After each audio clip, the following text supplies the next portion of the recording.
হাদিসে আবু জারা, হাদিসে উম্মে জারা, এরকম আরো অনেক হাদিস আছে বিশেষ নামে যেগুলো পরিচিতি লাভ করেছে। তো এই হাদিসের নাম হচ্ছে হাদিসে হিরাকিল। বুখারী শরীফের 7 নম্বর হাদিস। আমাদের যে হিন্দুস্তানি নুসখা আছে, বিশাল নুসখা, পাণ্ডুলিপি কপি, ওই কপির 7 নম্বর হাদিস হচ্ছে হাদিসে হিরাকিল। হাদিসটা হলো وبه قال حدثنا أبو اليمان الحكم بن نافع قال أخبرنا شعيب عن الزهري قال أخبرنا عبيد الله بن عبد الله بن عتبة بن مسعود أن عبد الله بن عباس أخبره أن أبا سفيان بن حرب أخبره أن هرقل أرسل إليه في ركب من قريش وكانوا تجارا بالشام في المدة التي كان رسول الله صلى الله عليه وسلم ماد فيها أبا سفيان وكفار قريش فأتوه وهم بإيليا فدعاهم في مجلسه وحوله عظماء الروم ثم دعاهم ودعا ترجمانا ثم قال أيكم أقرب نسبا بهذا الرجل الذي يزعم أنه نبي فقال أبو سفيان أنا أقربهم نسبا فقال أدنوه مني وقربوا أصحابه فجعلوهم عند ظهري ثم قال للترجمان قل لهم إني سائل هذا عن هذا الرجل فإن كذبني فكذبوا فوالله لولا الحياء من أن يعثروا علي كذبا لكذبت عنه ثم كان أول ما سألني عنه كيف كان نسبه فيكم قلت هو فينا ذو نسب। নাতি দীর্ঘ হাদিস, বিশাল এক হাদিস। আমি আংশিক মাত্র তেলাওয়াত করেছি। আজকে চেষ্টা করব ইনশাআল্লাহ পুরো হাদিসটা শেষ করার জন্য। ওয়ামা তাওফিকি ইল্লা বিল্লাহ। আমাদের ধারাবাহিক আলোচনা চলছিল সিরাতুন নবী সাল্লাল্লাহু আলাইহি ওয়াসাল্লাম, এপিসোড বাই এপিসোড রসুল করিম সাল্লাল্লাহু আলাইহি ওয়াসাল্লামের বায়োগ্রাফি, জীবন চরিত নিয়ে, সিরাত নিয়ে আমরা আলোচনা করছিলাম। মাঝখানে কোরআনের একটি অনিবার্য আলোচনায় সেই ধারাবাহিকতার ছেদ পড়েছিল বটে, তবে সেটাও অনিবার্য প্রসঙ্গ ছিল। গত সপ্তাহে আমরা কোরআনের সুমহান মর্যাদা এবং অবমাননার ভয়াবহ শাস্তি নিয়ে কোরআন এবং সুন্নাহ থেকে আলোচনা করেছিলাম। আমাদের এর আগের সপ্তাহে একটা বিশাল হাদিস নিয়ে আমরা আলোচনা করছিলাম। ওই হাদিসের নাম হলো হাদিসে হিরাকিল। তৎকালীন রোম সাম্রাজ্যের যিনি অধিপতি ছিলেন তার নাম ছিল হিরাকিল, বা ইংরেজিতে এটাকে হিরাক্লিয়াস নামে অনেকেই চিনে ওনাকে, হিরাক্লিয়াস। তো রোমের বাদশাহ হিরাকিল নামে আমি আগেই বলেছিলাম লক্ষাধিক হাদিসের মাঝে এমন অনেক হাদিস আছে যেগুলো বিশেষ নামে পরিচিতি লাভ করেছে মুহাদ্দিসিনে কেরামের মাঝে।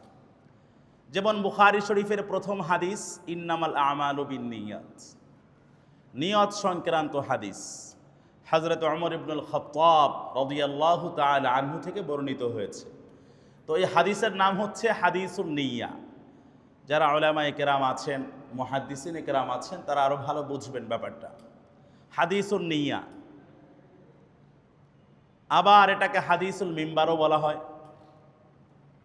আবার জিবরিল আমিন আল্লাহ নবী সাল্লাল্লাহু আলাইহি ওয়াসাল্লামের কাছে এক অচেনা আগন্তুকের বেশে এসে তারপরে বেশ কিছু ইসলাম সংক্রান্ত মৌলিক কিছু প্রশ্ন করেছিলেন, যেটাকে বলা হয় হাদিস জিবরিল। আর এই যে বিশাল নাতি দীর্ঘ হাদিস, এটা আমি আগেই আলোচনা করেছি, তথাপিও যারা ছিলেন না অথবা ছিলেন কিন্তু আলোচনার ধারাবাহিকতা ছেদ পড়ার কারণে অনেকের মনে নাই, একটু আমি জোড়া লাগিয়ে দিচ্ছি। তারপরে আমরা যেখান থেকে শেষ করেছিলাম সেখান থেকেই শুরু করব ইনশাআল্লাহ। হাদিসে আবু জারা, হাদিসে উম্মে জারা, এরকম আরও অনেক হাদিস আছে বিশেষ নামে যেগুলো পরিচিতি লাভ করেছে। তো এই হাদিসের নাম হচ্ছে হাদিসে হিরাকিল, বুখারী শরীফের 7 নম্বর হাদিস। আমাদের যে হিন্দুস্তানি নুসখা আছে, বিশাল নুসখা, পাণ্ডুলিপি কপি, ওই কপির 7 নম্বর হাদিস হচ্ছে হাদিসে হিরাকিল। হাদিসটা হলো وبه قال حدثنا أبو اليمان الحكم بن نافع قال أخبرنا شعيب عن الزهري قال أخبرنا عبيد الله بن عبد الله بن عتبة بن مسعود أن عبد الله بن عباس أخبره أن أبا سفيان بن حرب أخبره أن هرقل أرسل إليه في ركب من قريش وكانوا تجارا بالشام في المدة التي كان رسول الله صلى الله عليه وسلم ماد فيها أبا سفيان وكفار قريش فأتوه وهم بإيليا فدعاهم في مجلسه وحوله عظماء الروم ثم دعاهم ودعا ترجمانا ثم قال أيكم أقرب نسبا بهذا الرجل الذي يزعم أنه نبي فقال أبو سفيان أنا أقربهم نسبا فقال أدنوه مني وقربوا أصحابه فجعلوهم عند ظهري ثم قال للترجمان قل لهم إني سائل هذا عن هذا الرجل فإن كذبني فكذبوا فوالله لولا الحياء من أن يعثروا علي كذبا لكذبت عنه ثم كان أول ما سألني عنه كيف كان نسبه فيكم قلت هو فينا ذو نسب। নাতি দীর্ঘ হাদিস, বিশাল এক হাদিস, আমি আংশিক মাত্র তেলাওয়াত করেছি। আজকে চেষ্টা করব ইনশাআল্লাহ পুরো হাদিসটা শেষ করার জন্য। ওয়ামা তাওফিকি ইল্লা বিল্লাহ আলাইহি তাওয়াক্কালতু ওয়া ইলাইহি উনীব আল্লাহুম্মা লাকাল হামদু ইয়া রাব কামা ইয়ানবাগি লিজালালি ওয়াজহিক ওয়া আযীমি সুলতানিক আল্লাহুম্মা লাকাল হামদু কুল্লু ওয়া লাকাশ শুকরু কুল্লু ওয়া ইলাইকা ইয়ারজিউল আমরু কুল্লু হামদান কাসীরান তাইয়িবান মুবারাকান ফি। তো এই হাদিসের শুরুতে আছে, আমি একদম এই হাদিসের সনদ বর্ণনা ধারাক্রম সহ ইমাম বুখারী যারা উস্তাদ ছিলেন রাসূল করিম সাল্লাল্লাহু আলাইহি ওয়াসাল্লাম পর্যন্ত সব শায়েখদের, মাশায়েখদের, শাইখুল হাদিসদের নাম বলেছি আমি। এটা বুখারী শরীফে আছে, বুখারী শরীফের 7 নম্বর হাদিস। আবু সুফিয়ান রাদিয়াল্লাহু তাআলা আনহু তখনও পর্যন্ত মুসলমান হন নাই, সিরিয়ায় সফরে গিয়েছেন। এই আবু সুফিয়ান রাদিয়াল্লাহু তাআলা আনহু, এই ঘটনা আবার রাইসুল মুফাসসিরিন বিখ্যাত সাহাবী হযরত আব্দুল্লাহ ইবনে আব্বাস রাদিয়াল্লাহু তাআলা আনহুকে বর্ণনা করছেন। হযরত আবু সুফিয়ান বলেন, আন্না হিরাকলা আরসালা ইলাইহি ফি রাকবিম মিন কুরাইশিন ওয়া কানু তুজ্জারান বিশ-শাম ফিল মুদ্দাতিল্লাতি কানা রাসূলুল্লাহ সাল্লাল্লাহু আলাইহি ওয়াসাল্লাম মাদ্দা ফিহা আবা সুফিয়ান ওয়া কুফার কুরাইশ। যখন নাকি ৬ষ্ঠ হিজরিতে হুদায়বিয়ায় সন্ধি চুক্তি স্বাক্ষরিত হলো রাসূল করিম সাল্লাল্লাহু আলাইহি ওয়াসাল্লাম এবং মক্কার কুফার এবং মুশরিকদের সাথে, তখন শান্তি চুক্তি স্বাক্ষরিত হওয়ার পরে যুদ্ধ বিরতি কার্যকর হলো, যুদ্ধ বন্ধ হয়ে গেল, একে অপরের উপরে হামলা করা বন্ধ হয়ে গেল এবং দ্বিপাক্ষিক বাণিজ্য ব্যবসা আরও আগের চেয়ে বেপরোয়া এবং চাঙ্গা হয়ে গেল। মাঝখানে এই যুদ্ধ বিগ্রহের কারণে এই ব্যবসা বাণিজ্যে চরম ভাটা পড়েছিল। সেই ব্যবসার নিয়তে হযরত আবু সুফিয়ান ৮ম হিজরিতে মুসলমান হয়েছেন মক্কা বিজয়ের সময়। তিনি তখনও মুসলমান হন নাই। তিনি মক্কার কাফেরদের এক কাফেলা নিয়ে তৎকালীন সিরিয়ার ভূমিতে গিয়েছেন, বর্তমান যে গাজায় গিয়েছেন ব্যবসা বাণিজ্যের উদ্দেশ্যে। বছরে হেরাক্লিয়াসের খবর হয়ে গেছে যে মক্কায় আরবের নবী মুহাম্মদ সাল্লাল্লাহু আলাইহি ওয়াসাল্লামের আগমন হয়েছে এবং তিনি লাত, মানাত, উজ্জা, হুবাল, বহুত্ববাদ, সর্বেশ্বরবাদ এগুলার চূড়ান্ত কবর রচনা করে শরীর সমাধি ঘটিয়ে এক আল্লাহর একত্ববাদ এবং তাওহীদের দাওয়াত দিয়ে চলেছেন প্রতিনিয়ত। এই খবর রোমের বাদশাহ হিরাক্লিয়াসের কাছেও চলে গেছে। তিনি আবার এইটার সত্যাসত্যি যাচাই করবার জন্যে একটা স্পেশাল রাষ্ট্রীয় বাহিনী টাস্ক ফোর্স গঠন করলেন।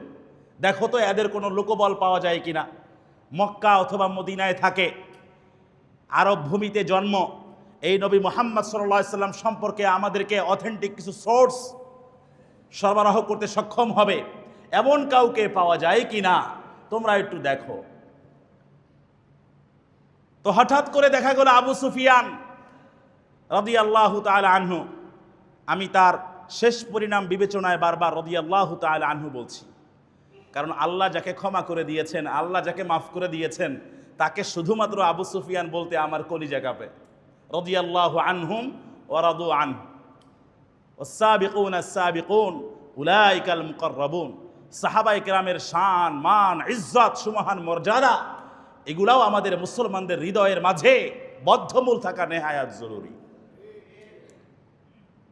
একজন আদনা থেকে আদনা সাহাবীর মর্যাদা গোটা দুনিয়ার সমস্ত মানুষের আমল নামা এক পাল্লায় রাখা হলেও ওই আদনা সাহাবীর আমলের ধারে কাছেও যেতে পারবে না।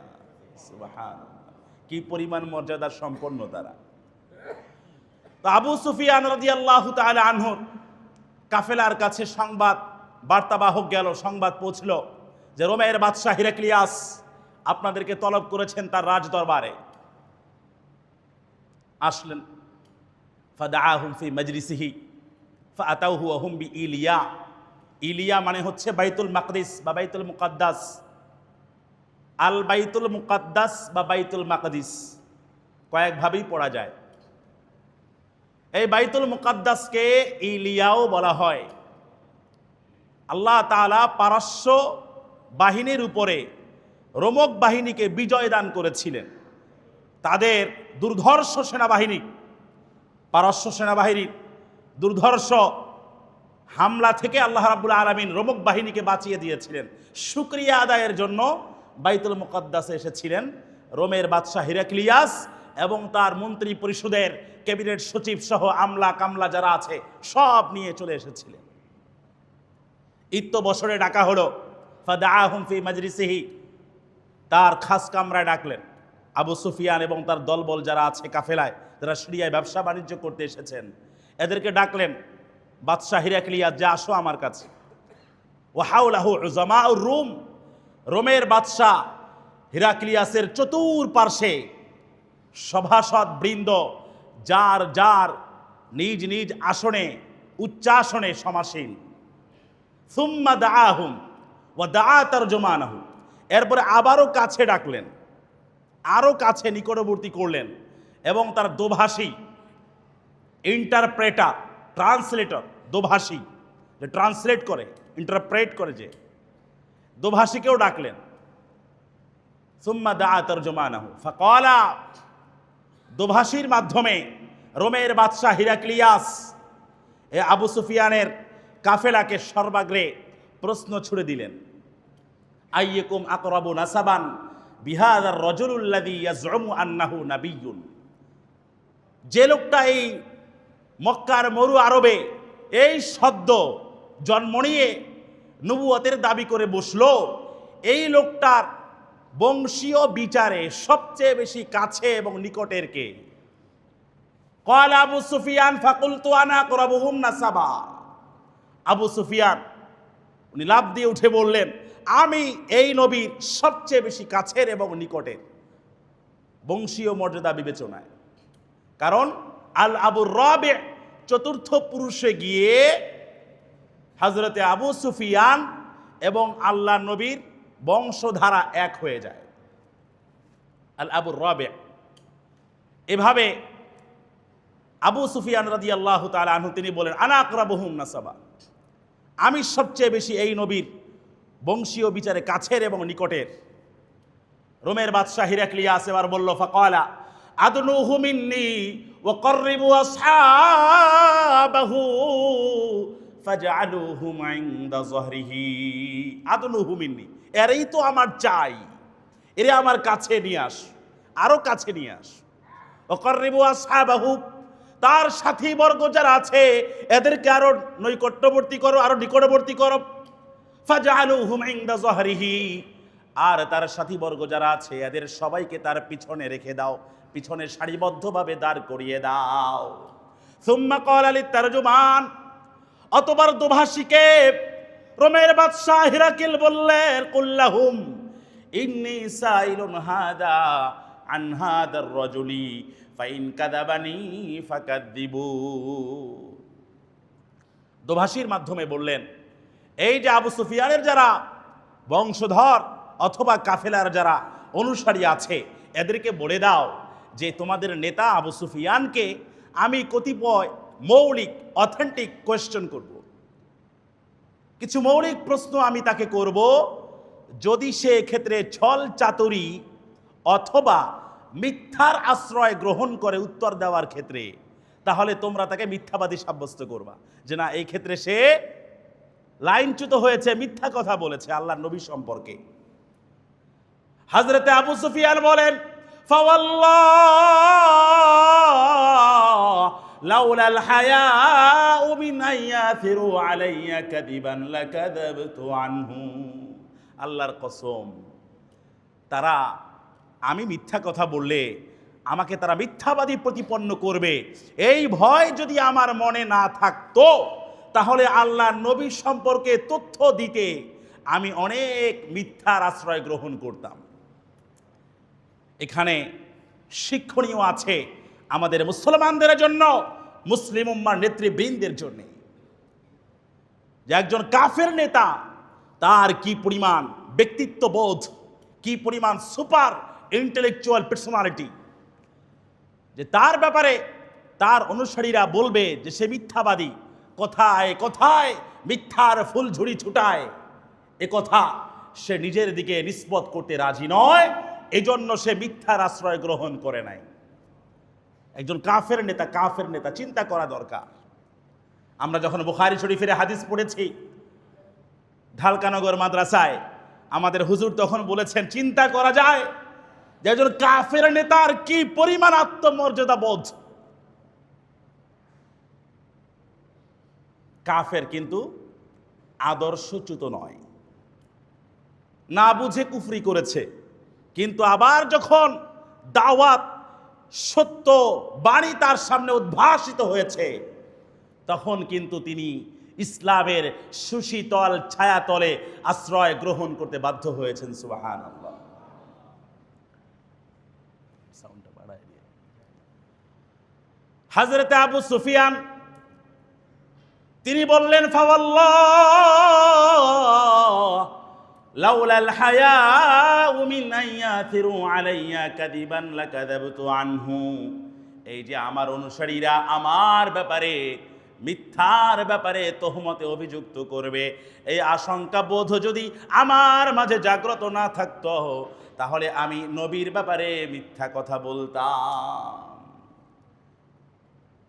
আর নবী মুহাম্মদ সাল্লাল্লাহু আলাইহি ওয়াসাল্লাম এমন এক দীপ্তিমান সূর্য যে তার ব্যাপারে মিথ্যা বলার এবং মিথ্যা বলে পার পাওয়ার কোনো সুযোগ নাই। বরং যে বা যারা আমার নবীকে অপমান করতে চেয়েছে, যুগে যুগে তারাই লাঞ্ছিত হয়েছে অপদস্থ এবং অপমানিত। আমার নবীর বংশ নিয়ে যারা টানাটানি করেছিল যে নবীর তো কোনো ছেলে সন্তান হয় না, সব তো মেয়ে সন্তান, তো বংশ টিকবে না, সব মেয়ে সন্তান না। আল্লাহর নবীর ছেলে সন্তান 2 জন ছিলেন, কিন্তু ইন্তেকাল করেছেন অল্প বয়সী। সব যেহেতু মেয়ে, বংশ টিকবে না। আল্লাহ রাব্বুল আলামিন আয়াত নাযিল করে দিলেন, ইন্না আ'তাইনাকাল কাউসার ফাসাল্লি লিরাব্বিকা ওয়ানহার ইন্না শানিআকা হুয়াল আবতার। ও নবী, যারা আপনার বদনাম করে, আপনার কুৎসা রটনা করে, আপনার বংশ নিয়ে যারা টানা হেচড়া করে, এরাই মূলত চূড়ান্ত নির্বংশ বলে সাব্যস্ত হবে। নির্বংশ বুঝেন, যার পরে আর কোনো বংশধারা সাব্যস্ত হয় না। তো আবু জাহাল, উতবা, সাইবা 1450 বছরের ইতিহাসে কোনো কাফের মুশরিক, হিন্দু, বৌদ্ধ, খ্রিস্টানের নাম কখনো আপনারা আবু জাহাল, আবু লাহাব এরকম কখনো শুনেছেন আপনারা? নাই, পাবেনও না কিয়ামত পর্যন্ত। কাফের কিন্তু নাম হলো আবু জাহাল, এরকম কোন নাম আপনারা শুনেছেন? হ্যাঁ, শুনেছেন আপনারা? আবু জাহাল নাম কখনো শুনেছেন? ওই এক আবু জাহাল ছাড়া, কুখ্যাত আবু জাহাল ছাড়া আর কোনো নাম কিন্তু পরবর্তীতে কাফেররা পর্যন্ত রাখে নাই। যাই হোক, সুম্মা কানা আউওয়ালা মা সাআলানি আনহু, হযরত আবু সুফিয়ান বলেন, সর্বপ্রথম যেই প্রশ্নটা রোমের বাদশা হিরাক্লিয়াস আমাকে করলো, এখানে আপনাদেরকে আবার এই অনেকে ঘুমাচ্ছেন নাকি? ঘুমাচ্ছেন? ঘরে ভালো ঘুম হয় না, এই জন্য মসজিদে সুন্দর সাকিনা নাজিল হয়, রহমত নাজিল হয়, ঠান্ডা ঠান্ডা বয়ান হলে তো আরো কথাই নাই। সুম্মা কানা আউওয়ালা মা সাআলানি আনহু, এখানে 10টা প্রশ্ন, 10টা উত্তর, 10টা মন্তব্য। প্রশ্ন করেছেন 10টা রোমের বাদশা হিরাকিল, উত্তর দিয়েছেন 10টা আবু সুফিয়ান, আবার স্বগতোক্তি করে মন্তব্য করেছেন 10টা রোমের বাদশা হিরাক্লিয়াস।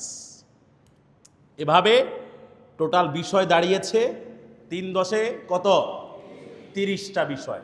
একটু খেয়াল করেন, আশা করি এই হাদিসের যে আপনার অন্তর্নিহিত মর্ম, তাৎপর্য, মর্মবাণী, এটা আপনারা উপলব্ধি করতে সক্ষম হবেন ইনশাআল্লাহ। প্রথম প্রশ্ন ছিল, কাইফা কানা নাসাবুহু ফিকুম, তোমাদের মাঝে এই যে লোকটা নবুয়তের দাবি করেছে, এই লোকটার বংশ মর্যাদা তোমাদের মাঝে কেমন? হযরত আবু সুফিয়ান বলেন, কুলতু হুয়া ফিনা যু নাসাব, তিনি আমাদের মাঝে সর্বোচ্চ সর্বোন্নত বংশ মর্যাদার অধিকারী। সুবহানাল্লাহ বলবেন না? কুরাইশ বংশের চেয়ে সেরা বংশ মক্কায় এখনো নাই, কিয়ামত পর্যন্ত আসারও কোনো সম্ভাবনা নাই। কুরাইশ বংশ। কুলতু হুয়া ফিনা যু নাসাব মুহাম্মদ বিন আব্দুল্লাহ বিন আব্দুল মুত্তালিব বিন হাশিম বিন আব্দি মানাফ বিন কুসাই বিন কিলাব বিন মুররা বিন কাব বিন লুয়াই বিন গালিব বিন ফাহাদ বিন মালিক বিন খুজাইমা বিন মুদরিকা বিন ইলিয়াস বিন মুজার বিন নাজার বিন মাআদ বিন আদনান, একদম হযরত আদম আলাইহিস সালাম পর্যন্ত আছে। আল্লাহর নবী সর্বোন্নত বংশ মর্যাদার অধিকারী ছিলেন। কোন নিচু বংশে আল্লাহর নবী জন্ম লাভ করেন নাই। তাহলে এই বংশের কারণে তাকে খোঁচানো হতো। নিম্ন বংশের, রুদ্র বংশ, যেমন এই যে আপনার হিন্দুদের মাঝে থাকে না, জাত পাতে পৃষ্ঠ অচ্ছুত স্পৃশ্য যারা আছে, ব্রাহ্মণ যারা, এরা সবার সেরা হিন্দুদের মাঝে। আবার যারা শূদ্র নম্র এদেরকে আবার জাত পাতে পিষ্ট করা হয়, অচ্ছুত অস্পৃশ্য গণ্য করা হয়। এদের সাথে লেনদেন, মুআমালা, বিবাহ শাদী, সামাজিক সকল ধরনের সম্পর্ক ছেদ করা হয় হিন্দুদের মাঝে। মুসলমানদের মাঝে আবার এত কিছু নাই। কিন্তু এখন অবশ্য শুরু হয়ে গেছে নতুন করে মনে হচ্ছে। যাক, ওই ব্যাখ্যা করতে গেলে সময় পাবো না। 2 নম্বর প্রশ্ন ছিল, ফাহাল ক্বালা হাযাল কওলা মিনকুম আহাদুন ক্বাত্তু ক্বাবলাহু। এই নবী মুহাম্মদ সাল্লাল্লাহু আলাইহি ওয়াসাল্লাম যেই কথাগুলো, যেই মাপের কথাগুলো, যেই ধরনের কথাগুলো এখনো প্রচার করে চলেছেন, এই ধরনের কথাগুলো তার পূর্বে কেউ বলেছে কিনা? ক্বালা আবু সুফিয়ান কুলতু লা। আবু সুফিয়ান বলে, না, এরকম কথাবার্তা তার পূর্বে আর কেউ বলে নাই। 3 নম্বর প্রশ্ন, ফাহাল কানা মিন আবাইহি মিন মালিক। এই নবীর পূর্ববর্তী যারা পিতৃকুল মাতৃকুল আছে, এদের পিতৃকুল মাতৃকুলের মাঝে কোনো রাজা বাদশাহ ছিল কিনা? ক্বালা আবু সুফিয়ান কুলতু লা। আবু সুফিয়ান বলে, না, তার পিতৃকুল মাতৃকুলের মাঝে কোনো রাজা বাদশাহ ছিল না। হ্যাঁ, নেতা ছিলেন। নেতা হওয়া, গোত্রীয় নেতা হওয়া আর পুরা রাষ্ট্রের প্রধান হওয়া, এটা তো আলাদা বিষয়। তার দাদা আব্দুল মুত্তালিব নেতৃস্থানীয় ব্যক্তি ছিলেন, চাচা আবু তালিব নেতৃস্থানীয় ব্যক্তি ছিলেন, হামজা বিন আব্দুল মুত্তালিব, আব্বাস বিন আব্দুল মুত্তালিব নেতৃস্থানীয় সমাজের গণ্যমান্য ব্যক্তিবর্গ ছিলেন বটে, তবে রাজা বাদশাহ বলা যায় না। ফাহাল কানা মিন আবাইহি মিন মালিক, তার বংশে কোনো রাজা বাদশাহ ছিল কিনা ইতোপূর্বে? কুলতু লা। আবু সুফিয়ান বলেন, না। 4র্থ প্রশ্ন করা হলো, ফাশরাফুন নাসি ইত্তাবাউহু আম দুআফাউ। দুর্বল লোকেরা তার অনুসারী নাকি যারা সমাজের সবল লোক তারা বেশি অনুসরণ করে? হযরত আবু সুফিয়ান বলেন, বাল দুআফাউহুম, বরং তার অধিকাংশ অনুসারী হলো সমাজের অচ্ছুত অস্পৃশ্য, যাদেরকে কেউ গণায় ধরে না, সামাজিক কোনো সোশ্যাল স্ট্যাটাস নাই, এরকম লোকেরাই অধিকাংশ আল্লাহ নবীর অনুসরণ করে। 5 নম্বর প্রশ্ন করা হলো, আয়াজিদুন আম ইয়ানকুসুন, এই দুর্বল লোকদের যে অনুসারী এদের সংখ্যা কম না বেশি? হযরত আবু সুফিয়ান বলেন, কুলতু বাল ইয়াজিদুন, বরং তার অনুসারীদের মাঝে দুর্বল লোকের সংখ্যাটাই বেশি। এই জন্য যারা কুলি, মজদুর, রিক্সাওয়ালা, ভ্যানওয়ালা, খেটে খাওয়া দিন মজুর, এদের হীনমন্যতার কোনো সুযোগ নেই যে আমার তো গুলশানে ফ্ল্যাট নেই, ঢাকা শহরে প্লট নেই, ডি ব্লকে আমার 6 তলা বাড়ি নাই, এই ধরনের আফসোসের আপনার কোনো কারণ নাই। ইমানটাকে মজবুত করেন, আল্লাহর খাঁটি গোলামি করেন, মরার সাথে সাথে জান্নাতে চলে যাবেন। সুবহানাল্লাহ।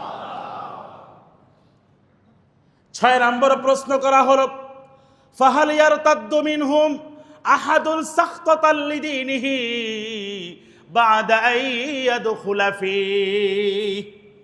এই ইসলাম ধর্মে দীক্ষিত হওয়ার পরে আবার বিরাগ ভাজন হয়ে কেউ ইসলাম ধর্ম ত্যাগ করেছে কিনা? 6 নম্বর প্রশ্ন এটা আবু সুফিয়ানের প্রতি বাদশাহ হিরাক্লিয়াসের পক্ষ থেকে। বিরাগ ভাজন হয়ে ইসলাম ধর্মের প্রতি বীতশ্রদ্ধ মনোভাব পোষণ করে ইসলামের প্রতি ত্যক্ত বিরক্ত অতিষ্ঠ হয়ে নবী মুহাম্মদ সাল্লাল্লাহু আলাইহি ওয়াসাল্লামের প্রতি বিরক্ত হয়ে কেউ ইসলাম ছেড়ে দিয়েছে এমন কোন নজির আছে?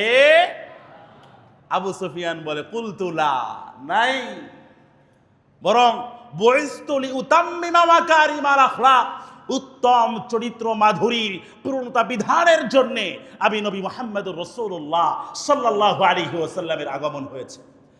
আমার শুভাগমনে ধন্য হয়েছে গোটা পৃথিবীর সবকিছু।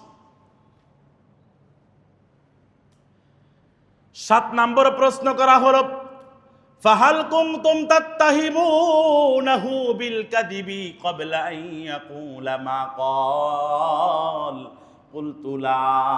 7 নম্বর প্রশ্ন, তোমরা কি এই নবী এই ধরনের কথাগুলা প্রচার করার আগে ইতিপূর্বে কখনো তোমরা তাকে মিথ্যার ব্যাপারে অভিযুক্ত করেছ? কখনো কি তিনি মিথ্যার আশ্রয় গ্রহণ করেছিলেন কিনা? হযরতে আবু সুফিয়ান বলেন, না, বরং আমরা তাকে আল আমিন, বিশ্বস্ত, বিশ্বাসী উপাধিতে ভূষিত করেছি। মক্কার কাফেররা পর্যন্ত তাদের আমানত নবী মুহাম্মাদের কাছে গচ্ছিত রাখত। সুবহানাল্লাহ। হিজরত করে মক্কা থেকে মদিনায় যাওয়ার আগে হযরতে আলীকে বললেন, এই যে আমার কাছে এত এত কাফেরদের গচ্ছিত সম্পদ রাখা আছে, এগুলা তুমি সুন্দর করে যার যার আমানত, তার কাছে, আমানতকারীর কাছে এগুলা সব তার প্রাপ্য বুঝিয়ে দাও, পৌঁছিয়ে দাও। সুবহানাল্লাহ। তিনি হচ্ছেন আমার আপনার সবার নবী মুহাম্মদুর রাসূলুল্লাহ, বিশ্ব সভার সভাপতি সাল্লাল্লাহু আলাইহি ওয়াসাল্লাম। ৮ নম্বর প্রশ্ন ছিল, ফাহাল ইয়াকদিরু, সে কি কখনো গাদ্দারি করে অথবা কখনো বিশ্বাসঘাতকতা করেছে কিনা? কুলতু লা, এখনো পর্যন্ত কোনো গাদ্দারি করে নাই। ওয়া নাহনু মিনহু ফি মুদ্দাতিন লা নাদরি মা হুয়া ফাইলুন ফিহা, তবে আমরা বর্তমানে একটা হুদাইবিয়ার 10 বছর ব্যাপী একটা সন্ধি চুক্তিতে আবদ্ধ আছি, দ্বিপাক্ষিক চুক্তি। সে যদি কোনো কিছু করে কিনা আমাদের জানা নাই, হয়তোবা করেও বসতে পারে। এইটা মূলত জিঘাংসা চরিতার্থ করার জন্য বলেছে, কারণ টাস টাস প্রশ্ন আর নিট অ্যান্ড ক্লিন অ্যান্সার, মাঝখানে আমার নবীকে ত্রুটিযুক্ত করবার মতে কোনো পয়েন্ট ফাইন্ড আউট করা যাচ্ছে না। এই জন্য তিনি এখানে ঢুকিয়ে দিলেন। নিজেই বলছেন, ওয়ালাম তুমাক্কিনি কালিমাতুন উদখিলু ফিহা শাইআ গায়রা হাযিহিল কালিমা, আমি এই কথাটা ইনক্লুড করা ছাড়া যে আমরা একটা চুক্তিতে আছি, অদূর ভবিষ্যতে চুক্তি ভঙ্গ করে আমাদের উপরে হামলে পড়ে কিনা আমরা জানি না, এই যে একটা খোঁচা মারা কথা বলল, এইটা ছাড়া আমি আর কোনো কথা ঢুকানোর সুযোগ পাইলাম না। 9 নম্বর প্রশ্ন করা হলো, ফাহাল কাতালতুমু, গাদ্দারি করা এটা কোনো মুসলমানের কাজ হতে পারে না। ইসরায়েল ফিলিস্তিন এই গাজার সাথে চুক্তি হয়েছে, চুক্তি হওয়ার পরেও গত পরশু 9 জন বাড়ি ফেরা ফিলিস্তিনিকে নির্মমভাবে শহীদ করেছে এই ইসরায়েলি বাহিনী। আবার নিজেরা তো যুদ্ধ করেই, ভাইয়ে ভাইয়ে কিভাবে শক্তি ক্ষয় করা যায়, এজন্য ওরা ভারত, আমেরিকা, ইসরায়েল মিলে আফগানিস্তান আর পাকিস্তানের মাঝে লাগিয়ে দিয়েছে।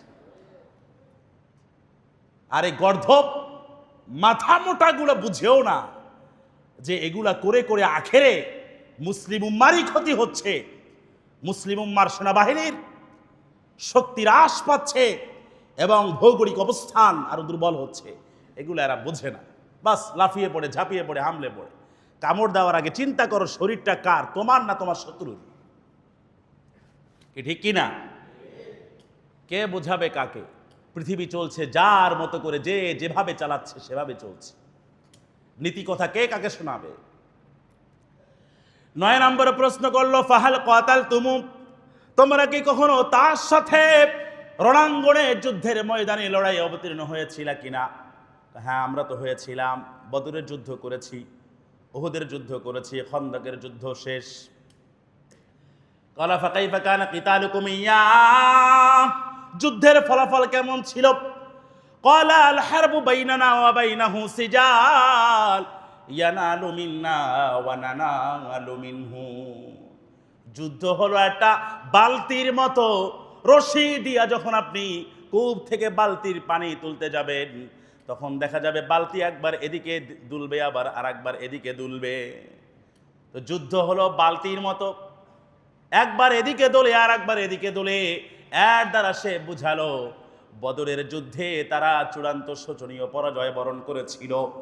আবার উহুদের যুদ্ধে মুসলমানদের 70 জন শাহাদাতের অমীয় সুধা পান করেছিলেন। এবং উহুদের যুদ্ধে আবু সুফিয়ান হুবালের জয় গিয়েছেন। উহুদের যুদ্ধে তিনি বললেন, ওনু হুবাল, ওনু হুবাল, হুবালের জয় হোক, হুবালের জয় হোক। আল্লাহর নবী সাল্লাল্লাহু আলাইহি সাল্লাম হযরত ওমরকে বলেন, আজিবু আনহু, তোমরাও জবাব দাও। হযরতে ওমর বলেন, মাযা নুজিব, আমরা কি জবাব দিব? কুলু, তোমরা বলো, আল্লাহু আজ্জা ওয়াজাল, আল্লাহু আজ্জা ওয়াজাল। আবু সুফিয়ান কি বলে? উলু হুবাল, উলু হুবাল, হুবালের জয়, হুবালের জয়। তোমরা জবাব দাও, কি জবাব দিব? আল্লাহর নবী বলেন, তোমরাও বলো উলু হুবাল, তোমরা বলো আল্লাহু আজ্জা ওয়াজাল, আল্লাহু আজ্জা ওয়াজাল। এখন আবু সুফিয়ান আবার বলে, লানা উজ্জা ওয়ালা উজ্জা লাকুম, কয় আমাদের উজ্জা নামক লর্ড গড খোদা প্রভু আছে, তোমাদের নাই। আল্লাহর নবী বলেন, তোমরাও জবাব দাও। কি জবাব দিব? তোমরাও বলো আল্লাহু মাওলা লানা ওয়ালা মাওলা লাকুম, আল্লাহ আমাদের অভিভাবক, তোমাদের এই আমাদের আল্লাহর মতো কোন অভিভাবক নাই। আল্লাহু আকবার কাবীরা। আল্লাহ যদি আমাদের হয়ে যান, আর কিছুর দরকার আছে? सारे दुनिया हो मुखालिफ, कुछ नहीं नुकसान है, गम नहीं है डर नहीं है, जब खुदा रहमान है। তো 9 নম্বর প্রশ্ন ছিল যুদ্ধ কখনো এদিকে কখনো ওদিকে। 10 নম্বর প্রশ্ন হিরাক্লিয়াস আবু সুফিয়ানকে করছে, মাযা ইয়ামুরুকুম, এই নবী তোমাদেরকে কোন কোন কাজের ব্যাপারে আদেশ করেন? ক্বালা কুলতু, আবু সুফিয়ান বলেন, আমি বললাম, ইয়াকুলু, আল্লাহর নবী বলেন, উবুদুল্লাহ ওয়ালা তুশরিকু বিহি শাইআ ওয়াতরুকু মা ইয়াকুলু আবাউকুম। উবুদুল্লাহ, একমাত্র আল্লাহর ইবাদত করো, ওয়ালা তুশরিকু বিহি শাইআ, আল্লাহর সাথে তোমরা কাউকে শরীক করবা না। এখন আমরা তো লাত মানাত উজ্জা হুবাল শ্রীকৃষ্ণ দুর্গা দেবী এগুলার পূজা না করলেও সরাসরি এই যে আমরা পূজা মণ্ডপ বানাবার ক্ষেত্রে অর্থায়ন করি, শুভেচ্ছা জ্ঞাপন করি, আবার সেখানে যাই, প্রণাম করি, প্রসাদ খাই, এগুলাও করলে ঈমান আসে না গেছে? আসে না গেছে? এরকম মুসলমান বাংলাদেশে নাই। উবুদুল্লাহ,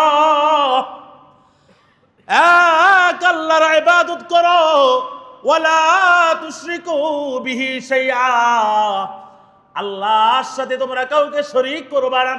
ওয়াতরুকু মা ইয়াকুলু আবাউকুম, তোমাদের বাপ দাদা যে কিসসা কাহিনী শুনিয়েছিল, ওই সকল বাপ দাদার কথা ছাড়ো, তারা নিজেরাও পথভ্রষ্ট ছিল, তোমাদেরকে পথভ্রষ্ট করতে চায়।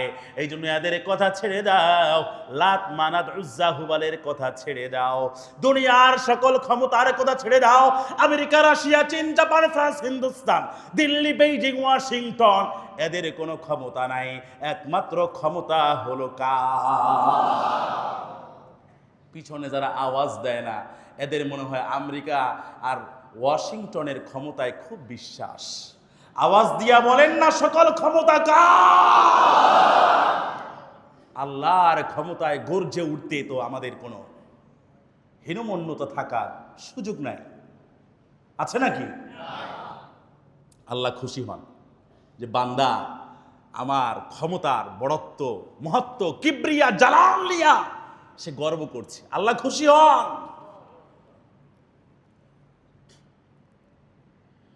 ওয়াতরুকু মা ইয়াকুলু আবাউকুম, আর কি কি বলেন ওই নবী? কয়া আমরুনা বিসসালাহ, আমাদেরকে নামাজের ব্যাপারে আদেশ করেন। নামাজ আপনাকে সুশৃঙ্খল জীবন উপহার দিবে, নামাজ আপনাকে নিয়মানুবর্তিতা শিখাবে, নামাজ পড়লে আপনার সব কিছু ঠিকঠাক হয়ে যাবে।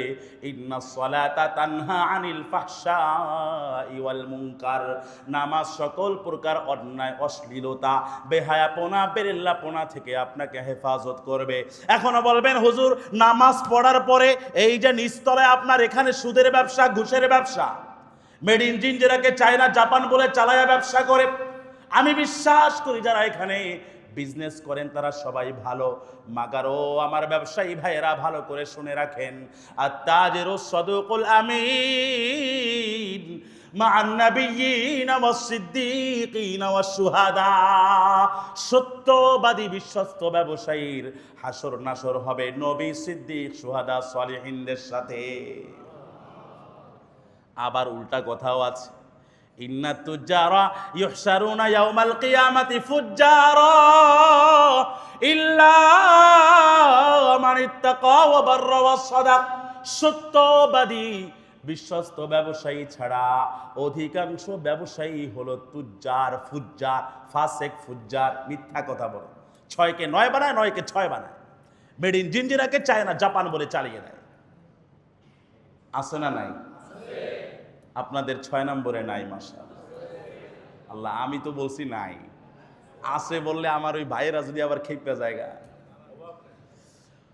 ওয়ায়ামুরুনা বিসসালাত ওয়াস-সিদকি, ওই নবী আমাদেরকে সত্য কথা বলতে শেখান। জীবনের যা কিছু হয়ে যাক না কেন, সত্যের বলিষ্ঠ উচ্চারণে এক বিন্দু পরিমাণও পিছপা হওয়া যাবে না। রাজি আছেন তো ইনশাআল্লাহ?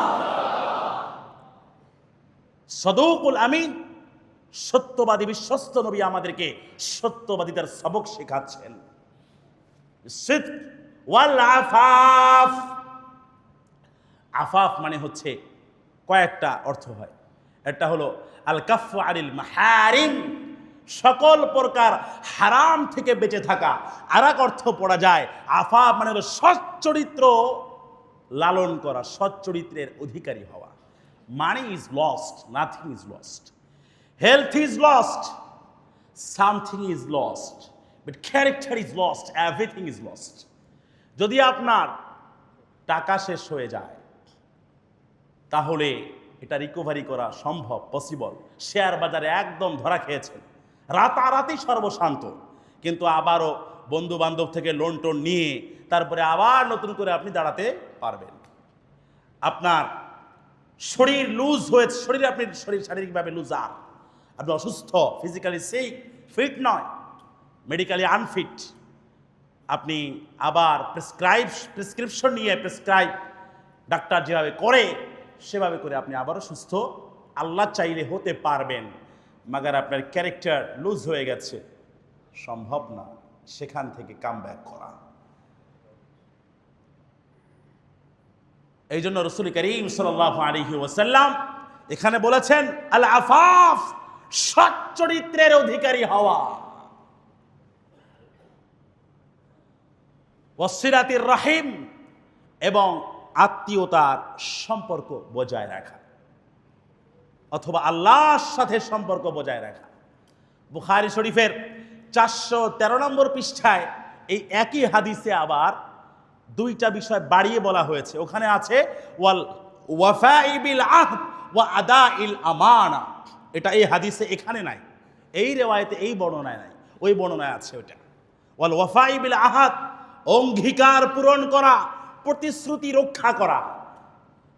কাফের, মুশরিক, নাস্তিক, মুরতাদ, বেঈমান এরা যেমন অঙ্গীকার রক্ষা করে না, মুসলমানও তো বর্তমানে অঙ্গীকার রক্ষা করে না, এমন মুসলমান একজনও নাই। আছে না নাই? কেমন মুসলমান আমরা ভাই? ওয়াদা দিয়ে ওয়াদা রক্ষা করি না, ওয়াদা যে কখনো দিয়েছি সেইটা ভুলেও যাই, স্বীকারও করতে চায় না। হ্যাঁ, আমি তোমাকে এটা বলেছিলাম।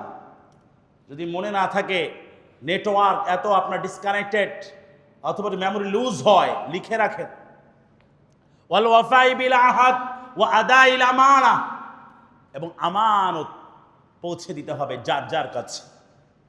আপনার পরিবার আপনার কাছে আমানত, আপনার সন্তান আপনার কাছে আমানত, আপনার এলাকার দ্বীনি প্রতিষ্ঠান, মসজিদ, মাদ্রাসা, কমপ্লেক্স এগুলো আপনার কাছে আমানত, আপনার জীবন আপনার কাছে আমানত, আপনার সময় আপনার কাছে আমানত, আপনার সম্পদ আপনার কাছে আমানত, আপনার সম্মান আপনার কাছে আমানত, আপনার সন্তান আপনার কাছে আমানত, সবকিছু আপনার কাছে আমানত। আলা কুল্লুকুম রাইন ওয়া কুল্লুকুম মাসউলুন আন রাইয়াতিহি, তোমরা প্রত্যেকে রেসপন্সিবল, দায়িত্বশীল, আর তোমাদের প্রত্যেকেই তোমাদের নিজ নিজ দায়িত্ব, রেসপন্সিবিলিটি সম্পর্কে জিজ্ঞাসা করা হবে। যার যার পজিশনে তোমরা প্রত্যেকেই রেসপন্সিবল। এভাবে আল্লাহ নবী সাল্লাল্লাহু আলাইহি ওয়াসাল্লাম কি কি উপদেশ দেন, রোমের বাদশাহ হিরাক্লিয়াসকে হযরতে আবু সুফিয়ান ডিসক্রাইব করে সুন্দরভাবে বিশদ বিবরণী দিয়েছেন। এবার রোমের বাদশাহ হিরাক্লিয়াস সুম্মা ক্বালা লিত-তারজুমান, দুভাষীকে ডেকে আবারও বললেন, এ আবু সুফিয়ানকে বলে দাও, কুল্লাহু, তাকে বলে দাও, সাআলতুকা আন নাসাবিহি ফাযাকারতা আন্নাহু ফীকুম যু নাসাবিন ওয়া কাযালিকা আর-রুসুলু তুবআথু ফী নাসাবি কওমিহা। আবু সুফিয়ানকে বলে দাও, আমি এই নবীর বংশমর্যাদা সম্পর্কে জিজ্ঞেস করেছি তাকে, আর সেও বলেছে এই নবী উচ্চ বংশীয়, উচ্চ মর্যাদার অধিকারী এক বংশে জন্ম লাভ করেছে। ওয়াকাযালিকা রাসূল তুবআথু ফি নাসাবি কওমিহা। ঠিক যুগে যুগে নবী এবং রাসূলরা তারা সর্বশ্রেষ্ঠ সম্ভ্রান্ত বংশেই তারা আগমন করে থাকেন। সুবহানাল্লাহ। এই মন্তব্যকার রোমের বাদশা হিরাক্লিয়াসের মন্তব্য শুরু হয়ে গেল। ওই 10 প্রশ্নের উত্তরের ভিত্তিতে মন্তব্য একে একে শুরু হয়ে গেল। 2 নম্বর, তোমাকে ওয়াসাআলতুকা হাল ক্বালা হাযাল কওলা আহাদুন ক্বাত্তু ক্বাবলাহু, তার পূর্বে এই কথা কেউ কখনো বলেছে কিনা? তুমি বলেছো লা ফাযাকারতা আল্লাহ, তুমি বলেছো না। তো ফাকুলতু ফালাউ ক্বালা আহাদুন হাযাল কওলা ফালাউ ক্বালা আহাদুন হাযাল কওলা লাকুলতু রাজুলুন ইয়াতাসি বিকওলিন কিলা ক্বাবলাহু। যদি এরকম কোনো কথা ইতিপূর্বে কেউ বলতো তাহলে আমি তো বলতাম সে মূলত চর্বিত চর্বণ করছে, পুরানো কাসুন্দি নতুন করে বাজিয়ে বেড়াচ্ছে। আগেও একজন বলেছিল, তার অনুসরণে সেও বগল দাবাচ্ছে, এটা আমি বলতাম। কিন্তু এমনও কোনো সিমটম, কোনো আলামত নাই।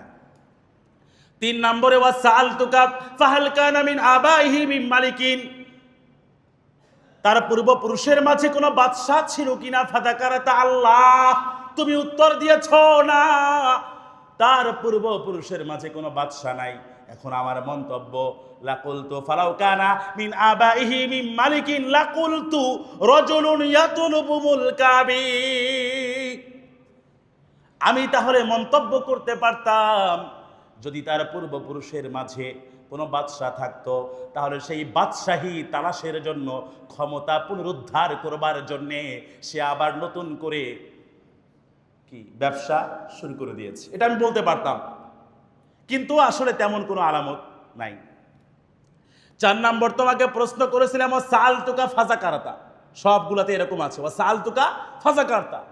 4 নম্বর, তোমাকে প্রশ্ন করেছিলাম আশরাফুন নাসি ইত্তাবাউ আম দুআফাউহুম, সম্ভ্রান্ত লোকেরা অধিকাংশ তার অনুসারী নাকি দুর্বল লোকেরা অনুসারী?